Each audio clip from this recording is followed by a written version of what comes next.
This tonight is definitely a seminar on arrested development. We may take a break at a halfway point, and so some of you have heard me teach on this subject before. I teach this in anger resolution and some of the other classes because it is a base of just understanding who we are, and it's the things you can understand that you can handle, the things you don't understand that will drive you crazy, right? And so you can be going through something horrible. But if you can at least name it and go, okay, this is what's going on, this is why this is going on, this is what I'm feeling about it, or whatever, you can find a way to grip and get a hold of that and handle it. But it's when we don't understand what's happening to us and why we're processing the way we are, then it becomes a problem. There was a sheet that was handed out. Did everyone get one?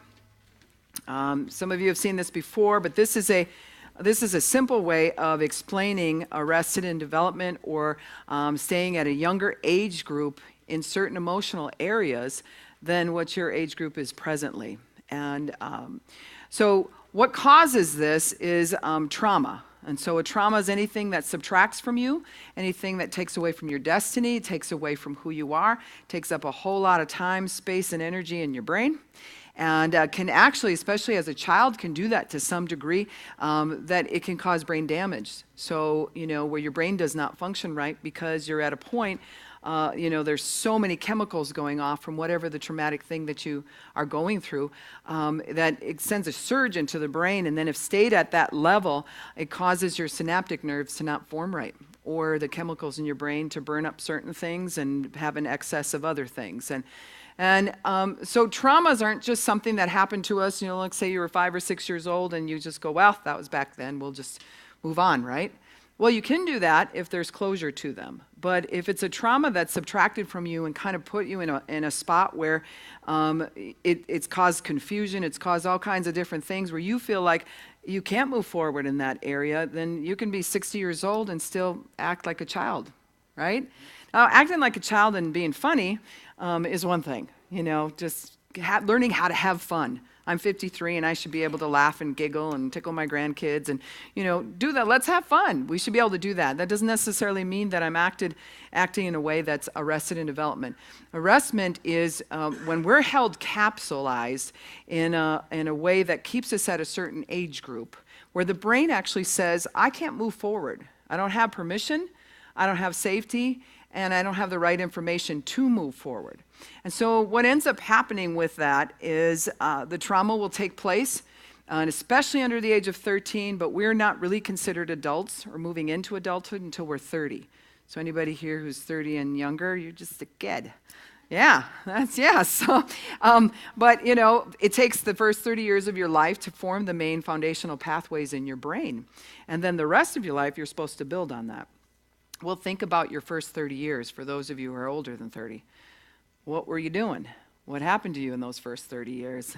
And some of us had good stories and other ones where it's like, this has been rough. And now we've got these setups in our brain that now we're supposed to build those foundational pathways on top of that, and that does not work out well. So what you'll see on your sheet is a memory base that they used to feel that we logged memories, like adding onto a memory. What's happening right now, you just log it on the last end of the last memories you have, and we just keep building memories like that. But they now know that that is not how it works. They know that it goes through the third trimester memories. So this is before you're even born. Those memories begin to log in the hypothalamus in the brain, and they begin to set up in there. And now, whatever you're doing now, is going to go through those third trimester worth of memories, through every other memory you've ever had, and first come out as a result. The first video here should show you what that looks like. And so some things are a trauma, and some things are good memories. And they can all be mixed in there, right?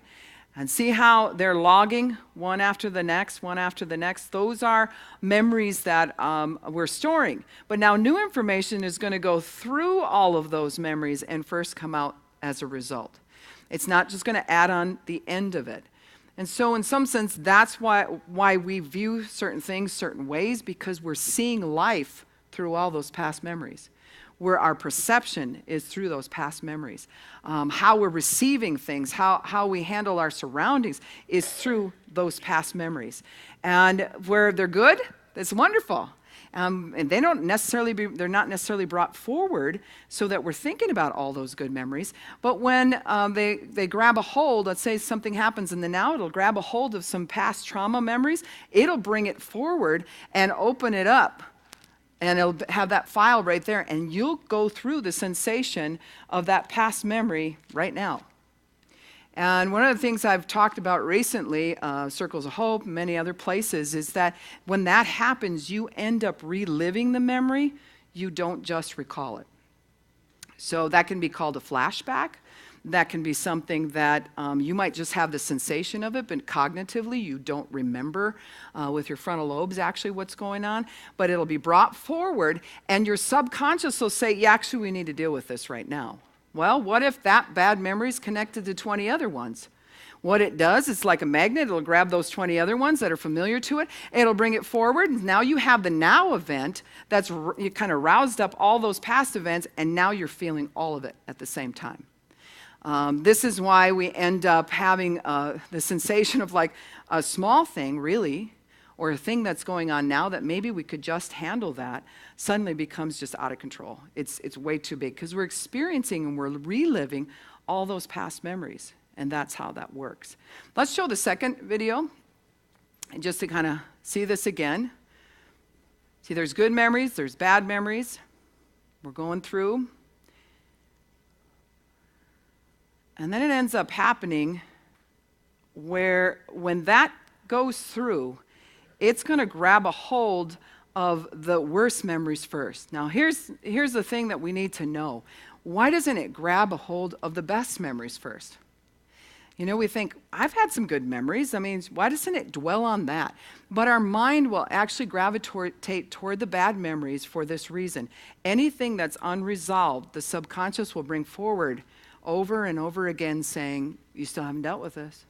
Hello, this is still here. This is what we need to be working on. And it'll bring it forward. And so when there's a violation or something that's too traumatic, especially as a child, it'll be too traumatic for the child to be able to handle that. They don't have the information to handle it. They don't have the log there that says, here's all the ways I'm going to deal with this. A traumatic event like that can happen, and suddenly we don't know what to do. And so it becomes so big, what ends up happening is that memory, if there's nobody there to give us safety, permission, or new information to move on, that memory will actually get jailed. Okay, that's why we have this sitting here. It's like the memory of it, the brain says, that is way too much information. I don't have the program to run that in my computer. I have nobody's ever showed me how to do this. I'm afraid. I cognitively can't understand this. Let's say something happens to you when you're 4 years old or 6 years old, and it's way beyond your age group. What that'll do is it'll shut down and jail that memory. And suddenly that bad experience is in behind some bars in your brain. And they call that a glitch. A glitch is something that houses the memory, and what it's waiting for is, we can't solve this, we don't have the information, so I'm waiting right now for new information, permission, and safety. But I can't move outside this jail until I get those three.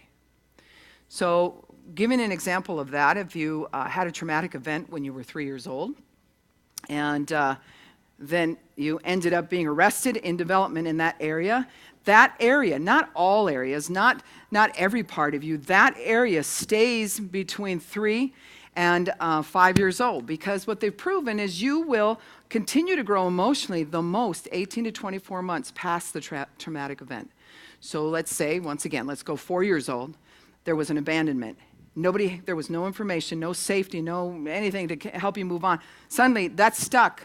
And it's not going to move on. It's going to cause a glitch in the brain. The glitch is waiting for someone to come with safety, to come and say, here, let me help you out. Here, you're going to be okay. You're scared. Things have happened that were horrible, and you're scared. And so then it'll say, give me some new information, and then we'll be able to bring safety to this, and you have permission, then you can move on. So it's almost like, let's go ahead and mature, is what that's saying. But if that is not there, there's no permission, there's no safety, you don't have permission to move on. You're jailed. And that is actually something that's a safety in the brain. People who have gone to, with Vietnam or different traumatic events like that, a lot of times they're not understanding that something real, a bomb goes off, somebody dies next to you, that is way too much for us to handle.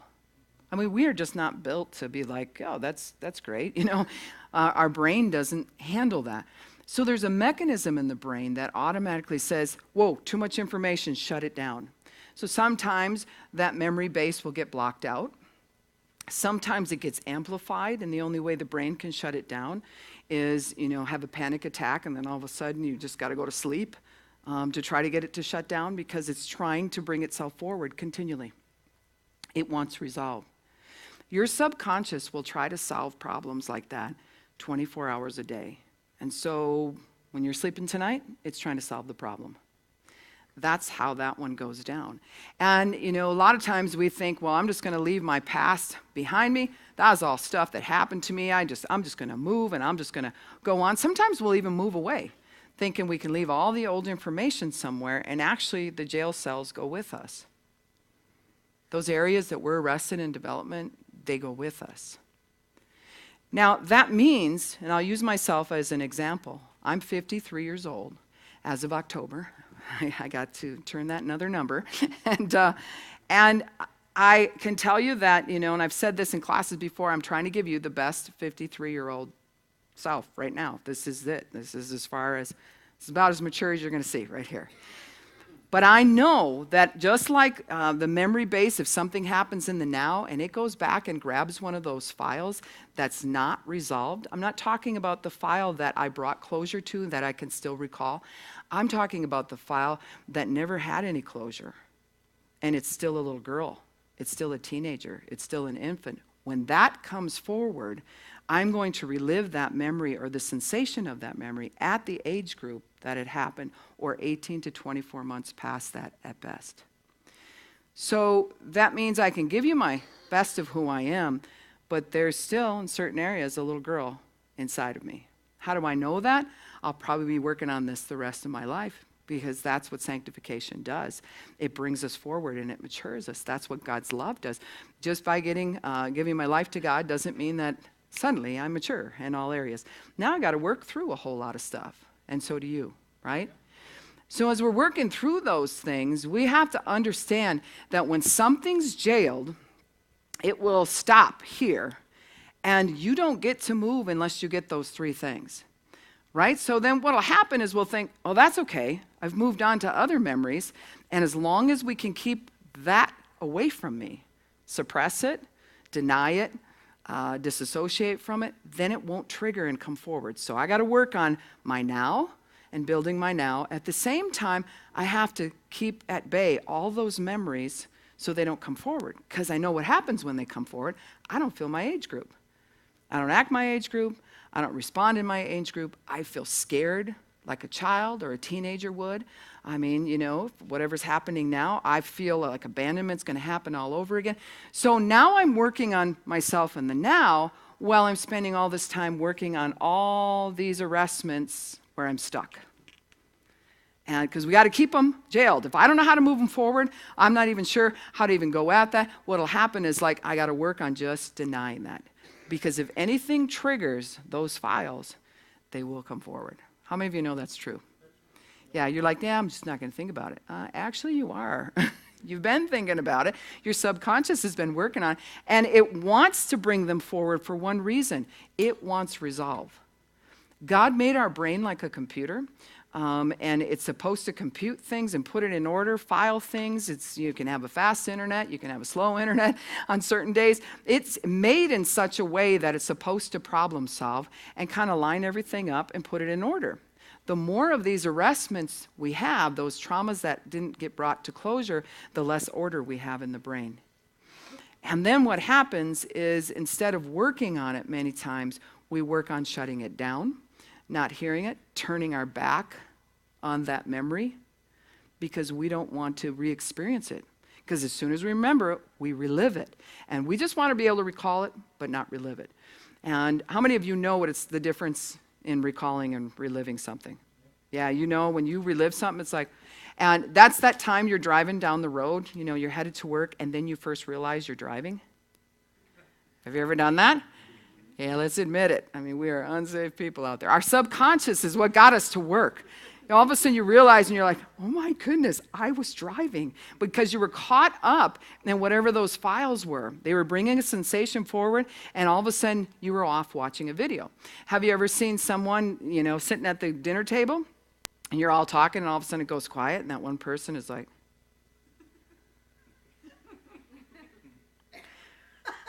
and you're like, they're in a video right now.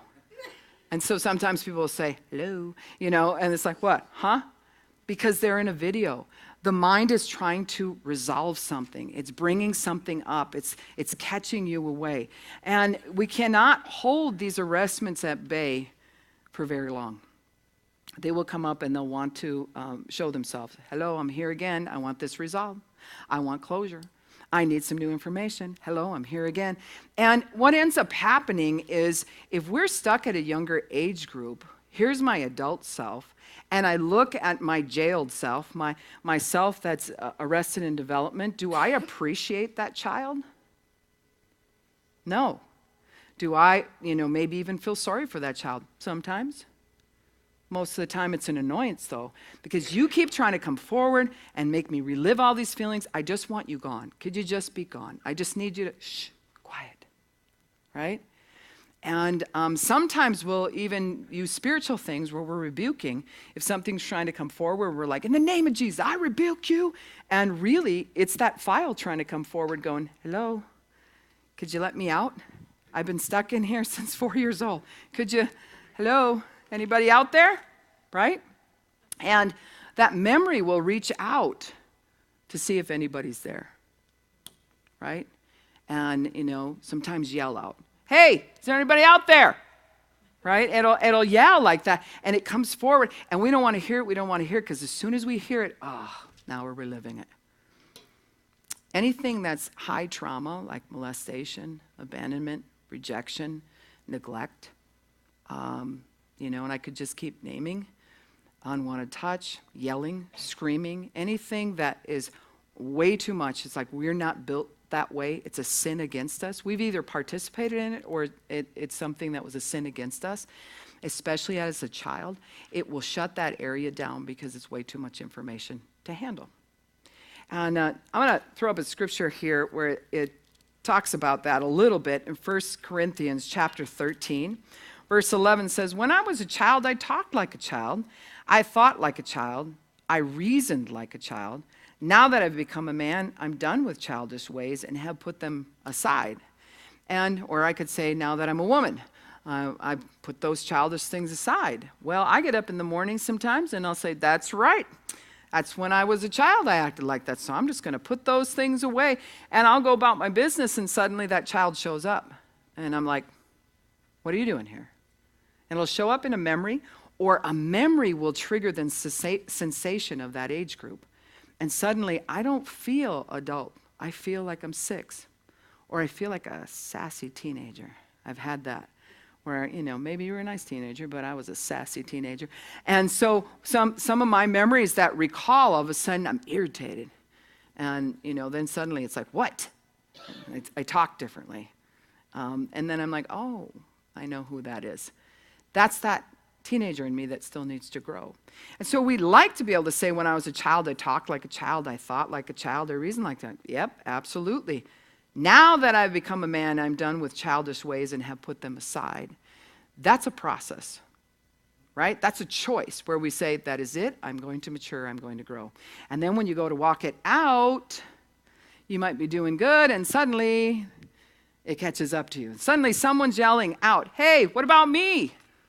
Hey, remember the time? Hey, I'm in here, I'm scared. Aren't you going to come and help me? And what will end up happening is we will turn on that part of us, because that part is now getting in the way of us moving to our future, isn't it? So when it's an annoyance, like, man, why does this keep happening? I thought I was over that, is another line that I hear a lot of people say. I prayed. I was in the prayer line. People counsel. I thought I was over that. Well, maybe there's still something that still needs to come forward and have permission, safety, and new information so that it can grow. We've got to be able to do that. And then there needs to be even more than that. When it comes down to it, we need to be able to have a sense of safety through family. And a lot of times what ended up happening is those bad memories came through family. And now we turn, the little girl inside of us, the little boy inside of us goes, well, that's okay. I'm going to hang out with somebody safe, and I don't have anybody in my family that's safe. And so in that sense, we don't have family. And it's very important to children, right, to have family in that sense of like, okay, I got a leader. I know where we're going because they're headed that way. And I trust my dad and I trust my mom, and we're gonna go that way. But if you didn't have that, now we're stuck. We're stuck in a spot where now who's going to deal with that little person inside of us? So what we do is we're like, we don't want anybody to know that person's there. And I'll show you in a little bit here how that person shows up. But we don't want that person to be known. So if we even get a sensation of that, we talk to it and say, leave me alone. And there's this thing of like, oh, I hate you. You're such a jerk. You're always bothering me. Now, we won't say that necessarily facing a jail cell, because till tonight, you might not even know that was what was happening to you. But what you do is you'll turn your anger on yourself. Anger has a voice, and it has to be heard. And so there's no shelf that you can just put it in neutral and be like, I'm taking my anger that I'm really angry, and I have a reason to be angry, and I'm going to put it, in the neutral shelf where nothing ever happens with it. Nope. It has a voice, and it has to be heard, so it's either going to act out on people or it's going to act in on you. And so what we find is, as we're growing up, wherever we have arrestments, when they come forward and we're not sure how that's going to come out, and it comes out all messy with our anger, that usually doesn't have a good effect. And so we either end up embarrassed, we lose friends, people back away from us because we acted out younger than our age group. So that doesn't really want us to, go back and communicate with that area and bring it forward, because now we resent that. So then we turn the anger on ourselves. And now anything that comes up needs to be disciplined and punished. It's a pain. This is so dumb. I'm so stupid. Why did I ever end up like that? What is wrong with me? I must have been born defective. I must be flawed. This just keeps reoccurring. What is my problem? See, anger has a voice, and it's being heard within yourself, and it's attacking yourself. So now we're trying to bring this forward, and that part is just going to stay even more capsulated because it doesn't have permission, and it doesn't have the information, and that little kid inside of you will just stay put. Can't move. Now it's interesting, the word salvation means to take the limits off. So God really wants to come in and take the limits off, take the keys and unlock this door, open this thing up, and bring us forward. That's his intent. The word salvation means to take the limits off. When we find out we're limited, we resent that. And we can get caught up in that and not turn to salvation power. Now we're turning to, like, if you would just, you're so annoying. You always need something. You always want something. You always end up in my dreams. You always are there tormenting me. Come on. And we're irritated with it, rather than facing it the right way and speaking faith over it, and really going back and letting maybe some other people come around you and be those parents or be your accountability if you don't have any in family. That takes a lot to do that, doesn't it? And it hurts, and we feel embarrassed. Well, this is a dumb thing about it. I'm pretty blunt when I speak, so I'll just say it. This is what's dumb. Everybody has arrestments.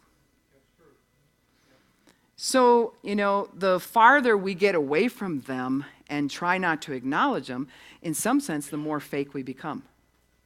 The more of an avatar we have to wear, the more professional face and voice comes on. Thank you for all coming tonight. I'm so happy that you're here. Precious people. And suddenly I'm not the real person. But then when I go home, my husband has to live with this, shows up.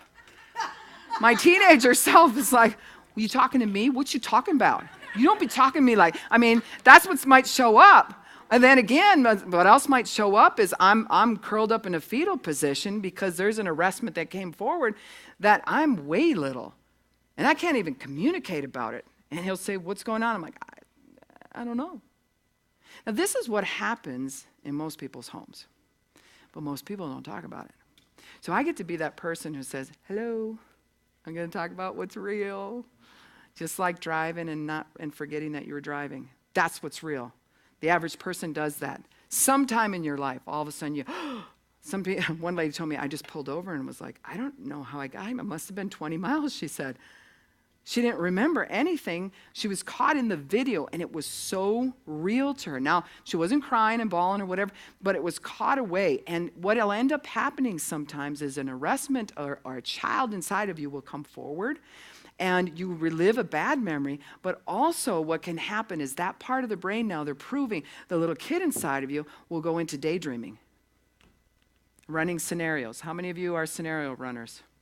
Come on now, let's see some honesty here. Well, think about running scenarios. If you run a scenario that is logic that says, okay, we're going to build a cabinet, so I'm going to have to think. I need to get this at Menards, and that. So you're running a scenario, but it's very logical, and it's very mathematical. It makes sense. You write down on the paper everything that you need, but that's not what the arrestment runs. The arrestment runs those kind of scenarios where all of a sudden Katie says something to me, and I'm like, what's that supposed to mean? That's so weird. I get my car and I start driving away. I'm like, I don't know why she would say that. And then suddenly we're caught up in a video. And that video is actually generated from a younger person in us, right? That part of us that's not mature yet. And it will come up with scenarios. And if she says, then I'll probably have to tell her, unless this is what she meant by it. I know before. And we'll run these kinds of scenarios, and nothing has happened in that area. In fact, then it can go, if it's a younger arrestment, it can go to fantasy stuff just like that. You know, it's like you weren't able to pay your bills, okay? So you're driving to work, and suddenly you're thinking, man, I don't know if I got the money, they're going to shut the electricity off or whatever, and suddenly the lottery. And you're figuring out numbers, and you're driving, and you're in the video of like, so then if I won the $100,000, I probably could pay that. And we're in a fantasy right now. There's nothing about this that's sure, but what's happening is that younger part of us is coming up with scenarios and running those scenarios, and we're caught away in it. And if we're not careful, or paying attention is more how I'd like to say it, if we're not paying attention to that, what can happen is we can get caught up in running scenarios to the point that there are people who run those scenarios so hard and so often they're more in the fantasy than they are in the real world. We knew a couple people over the years that would get up early in the morning and just run numbers. If I won this much money, then I'd have this, and oh my goodness, just give me my pillow, I'm going back to bed. But that was that part where life was too hard, and the younger person in them felt not taken care of. It roused up that arrestment, and all of a sudden it's like, this is what we could do. We could do this. Huh? You want to do that? And all of a sudden it'll run this whole scenario. You're not in the real. You're not in the now, but it becomes very grandiose and very much a fantasy. Now, what's dangerous about that is that'll only satisfy for so long, and then we have to go find some fantasy. That's where sometimes pornography comes in, or a shifting of reading certain books, anything that will say, I'm going to get caught away. I'm going to leave for now. Because when that person comes forward and is younger than my age group, I don't know what to do with that. So what I'm going to do is I'm going to, when that sensation comes, I'm going to go follow the addictive behavior. I'm going to go follow that and act that out. Because then I don't have to be in the real. I can be somewhere else. The hardest thing for us to do when we are looking to mature is to stay as real as possible. Because reality is like, sometimes we got to go get a reality check just to find out what reality is. And then who do you go to? You're like, I hope he's in reality. I don't know. If I ask him, I hope he knows what reality is, because I need a reality check. Because sometimes we can get caught away in things in the mind that actually start to grow the neurons, and it's false information. We're growing it on false information. And then what happens is you get into accountability group, or you just start coming to church and start reading the word, which will hold you accountable. It will pull you toward the reality, and it's really uncomfortable. Because the little kid part of us is saying, I don't want to go toward that reality. Isn't there some way we can go back over here? Because then I can just let the subconscious just roll. We can just shoot all these thoughts through. We can come up and run scenarios. And it's like a gambling in the brain. They've taken MRIs of people who are in like a daydream state or in a state where we're trying to escape from the pains of our past, and literally it uses a different part of the brain. It uses excitotoxins that shouldn't be used at that moment because it's not real. And we're basing it then on a non-reality. Here's one that's kind of dangerous. I have a video. My son got me this video. It just blew me away when I watched it. It was on video games. Now, you know, video games can be very, very addictive. And if you're a person whose mind already says, I've had a lot of pain, I got to get to a fantasy area, I got to get away, then it'll be more addictive to you than you know. Now, am I saying they're all bad and stay away from it? No, I'm not the judge of that, you know. you got to check your heart and you got to do this. But I will tell you now, they have halfway houses for people who are gamers. And they will, here's some of the scenarios they do. They're escaping this pain of these arrestments to the point they'll wear diapers and they'll buy huge mounds of food and sit it next to their computer, and they pick an avatar and they're communicating with people from across the world or whatever, and so they're in this other reality and they're not going to leave that computer, and sometimes they'll stay there for 3 days. Well, the cartoon, now there's cartoon porn and all kinds of stuff. See, I just talk about what's real. So if that shocks you, that's why we're here, to talk about what's real. There's cartoon porn. There's all of these different things that are happening. And what's happening is the brain itself is adapting to this fantasy, and that when they leave after 3 days and they go outside, everything's in cartoon. The brain can't transfer over to the reality. Like, no, wait, we're over here. This is what's real. It's stuck in that cartoon, and they said it takes a few days for some of the people, when it's severe, to get back out of that. Isn't that interesting?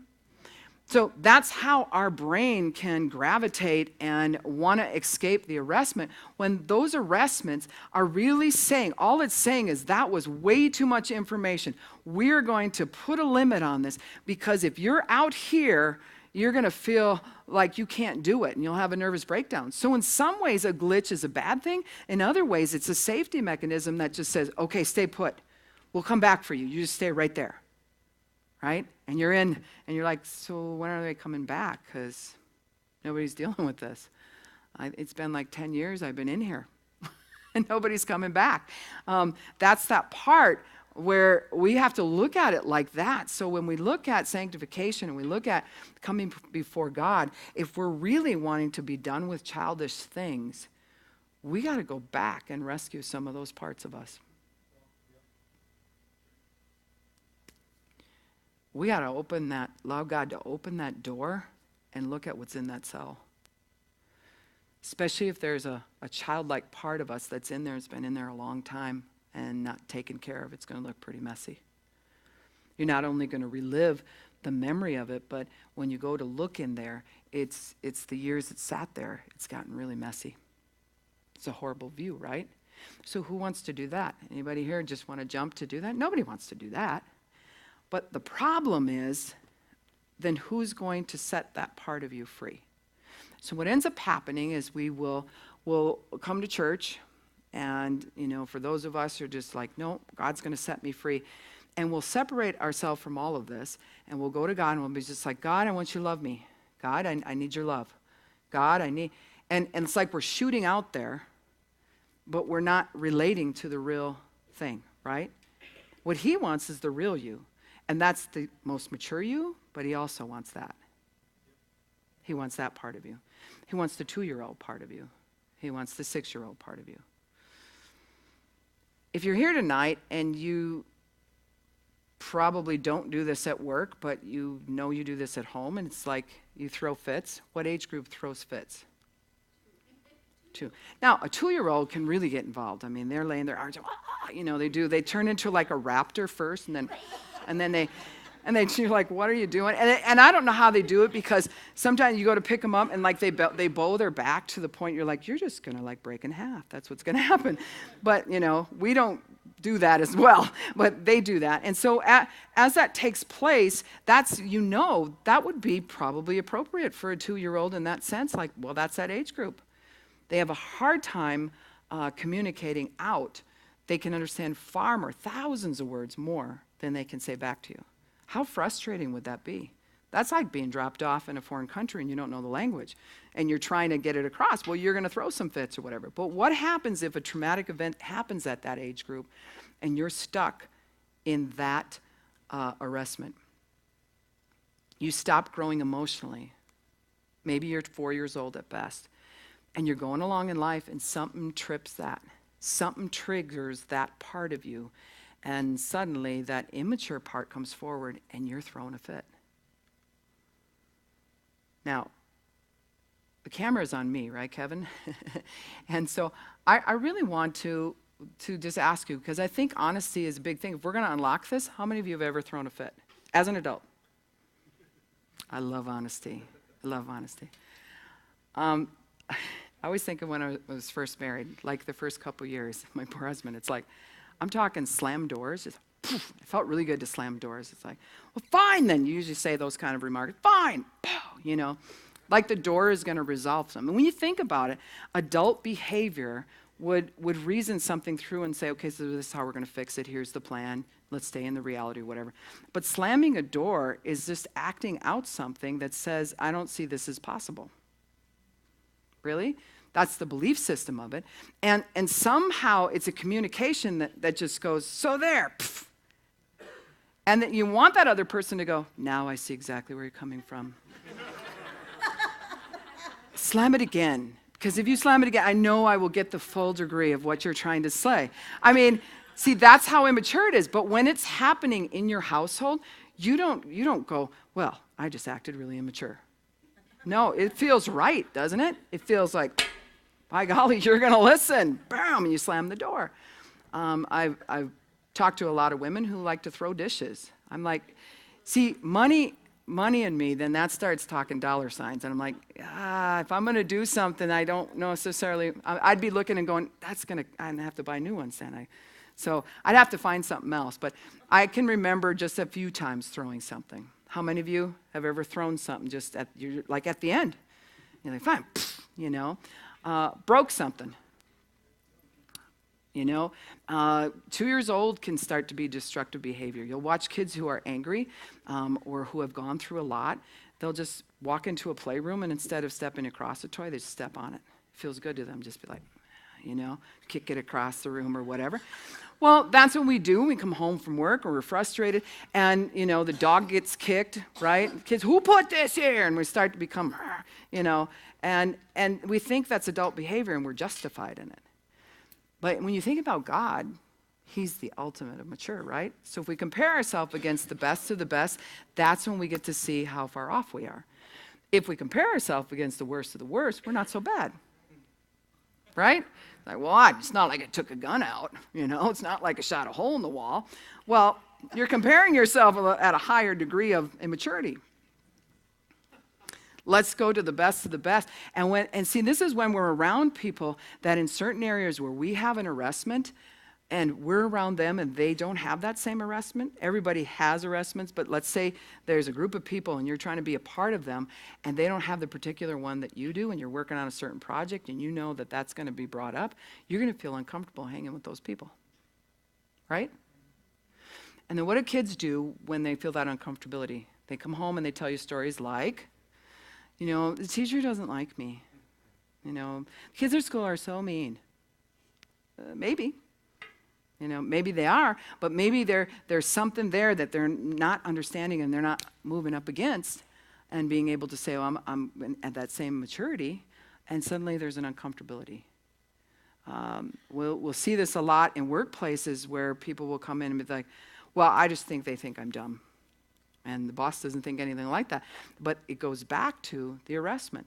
So here's the thing. If we're going to be working on developing us and we want to stay in the now to develop us and that keeps getting in the way, it would behoove us to go back and say, who's in there? What cell do I need to open up? What age group am I dealing with?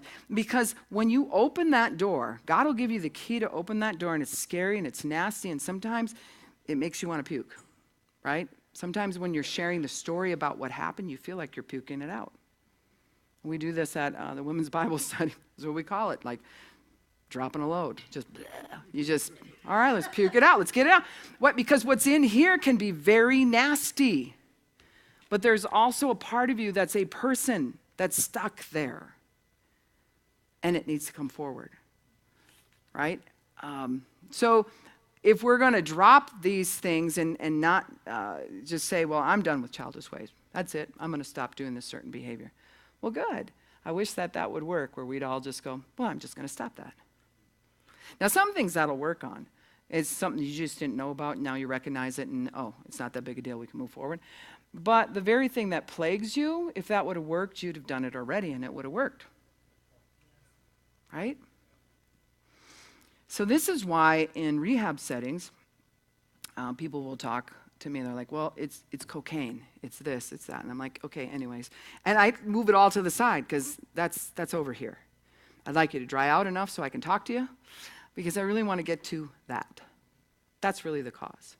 So the first layer is the pain that was inflicted. And that pain, when it's inflicted, creates the feeling of trauma. And trauma turns into crisis. And crisis says everything's got to change. And I don't know how to make a change. I don't have the right information. I don't have safety. And I don't have permission. And then the brain goes, way too much. Shut it down. And so then we have to go back to the root of it. And sometimes it's hard to find the root because it was 40 years ago. Now, am I saying, as a counselor that you got to dig up every little thing? I'm not an archaeologist. I don't think we have to be. But I will tell you what, it's not what you go back and dig up. It's what comes forward on its own. Right? So let's think about this last week. Did you have anything come forward all on its own where you felt younger than your age group? Well, then you have to ask yourself, what should your age group be thinking like? Well, what we're headed toward is thinking like God. That's what we're headed toward. And he's mature. So then, if we're not sure what that's supposed to look like, then we go to him and say, okay, the Bible says to be ye perfect as my Father in heaven is perfect, which means be mature. And he's calling that over this, be mature, and he's trying to move us forward. And so I have to be looking more at him than really what I think is normal for a 53-year-old. But I do know if it's outside of love, it's easy to recognize. Love is patient, love is kind, love is long-suffering, right? 1 Corinthians 13. If you look at that characteristic and nothing else in the Bible, and you just look at that and you say, okay, this is God's character. How do I measure against that? See, I'm going to measure against the best of the best. And that will show us those times where all of a sudden I don't feel kind. And I don't see where I should have to be kind. And we want to arch back and, and we want to do that thing. There's something there that says that. Now, and we can hold. Have you ever noticed you can hold for quite some time before the actual child comes forward? You're like, I'm not going to do that. Not going to really, I'm not going to do that. And then all of a sudden it's just like, and it just comes out and you're like, oh, I did it. It just came out. Because you can only hold for so long. That thing, that area of trauma is saying, I need to be let out and I need to be having set permission to move forward. Where am I going? Who's going to lead me? It can't lead itself. So when the Holy Spirit sets up inside of us and comes up on us, he's there to give us information. He's there to convince us that the Word of God is true and that the devil's already judged. He's there to convict us because sometimes we're not acting our age group, right? And he's there to convey things from the heavenlies, how heaven operates here on the earth. And so it would make sense that we would go to him and say, Holy Spirit, show me what's going on inside of us. What are we doing? But we don't usually do that because we know what it's like when the arrestment shows up. How many of you have cried till you almost puked? Or maybe you did. An area it's like, and you never want that to show up again. Like you're dead set against the old eye swollen, pressing the reset button so you can go to work in the morning, but you look like you've been drugged through a knothole. It's like, let's not do that again. Well, we're doing that again until we get the right information to it. We just have to come to grips with that. Yep, that's probably going to happen again. until I get the permission, the safety, and the new information. So as we are recognizing those parts that are in here, we also need to recognize that we can be all kinds of different age groups at the same time. I remember something, I think I was watching a movie, and I've been through a lot of trauma in my life, and I probably was like 22 years old, just watching a movie, not thinking anything of it, and all of a sudden the movie triggered something. And I was like, and first I felt like a sassy teenager. It was almost like that person came forward. Like there were more than one person in the cell, right? And all of a sudden the teenager's like, what? You know, and I was that sassy teenager. And then suddenly it was like I shrunk, and I could feel myself going backwards, and I almost couldn't control it. Until I'm holding a blanket, and I'm rocking, and I'm crying, and I don't have any words to put to what's going on. It's not a fun time. But it's happened to a lot of us. It's those different age groups. And if we can understand that that's what's happening, we can give a reality check and not be so hard on ourselves. I'm not saying make an excuse for poor behaviors, but what I'm saying is if you know some traumatic things happened when you were 6 years old, and you might be 8 years old at best, cut yourself some slack. Give yourself some grace, some forgiveness toward yourself. We're working so hard at forgiving the other people, right? And that's a good plan too. You know, you're in that arrestment. It's like, okay, I don't want to experience that feeling again, so I choose to forgive, I choose to forgive, I choose to forgive. Well, yes, outward. But who's dealing with this? Because we've been punishing ourselves so much, we don't actually think we deserve forgiveness. That we actually belong in a cell. Because look at us, look at our poor behaviors. Look at we're weird. We're not like other people. And that's a lie from the pit of hell. Yeah? So here's the other thing that we do, and then we'll take a little bit of a break. The other thing that we do is when we can't get that to shut up, we can drug it. Right? It's like, all right, we're just going to go give some cocaine to that. Maybe it'll shut up. Maybe we'll just, here's some alcohol. Maybe it'll shut up. Maybe we'll change and we'll go over here to, an addiction like porn or something like that. Maybe we'll change the subject and go from relationship to relationship so that I don't have to concentrate. It'll just mask this over. We just need you to be quiet. And here that part of you is crying out. It's reaching out. It's going, hey, you said you'd come back for me. See, all those other areas moved forward emotionally, and this area did not. It's like, you said you'd come back for me. Hey, I've been in here a long time. When are you coming? Where's the new information? You get enough of those sides of you in the memory base crying out like that, that would cause depression. Wouldn't it? Because nobody's coming. And then we get in the presence of God, and that changes up some things. That can make you nervous in a whole nother realm. All of a sudden, everything's coming. There are people who love, and they're around, and they want to help you, and all of a sudden you're here, and you're like, whoa, okay, I don't know if I can trust anybody. I don't know. It's okay. Just leave me alone. It's okay. I thought you wanted out. Well, as they come close to you, you start to realize, I don't understand that world. This one I've learned to live in. I don't understand that one. Maybe I should just stay right here. Huh? So I know this type of conference can rustle up a lot of feelings, but by the time we're done here tonight, what I want to show you is how to take those things to God. And not with a pat answer. Like, I can give you pat answers that sound like this. Oh, well, honey, just forgive and forget. You just get under the spout where the glory comes out, and you'll be all right. I can think of a ton of them that have always cracked me up because I was that person with a ton of arrestments, and I went to the church for help, and I'm like, hey, and then I started coming forward and all these sayings and stuff, and I'm like, yeah, no, it's okay, I'll stay right here. These cockroaches are my friends. You know what I'm saying? It's like, I don't need that kind of thing because it was so weird and so out there. I'm going to show you how we can get some relief even here tonight, just through permission. So let's take a 5-minute break. Thank you.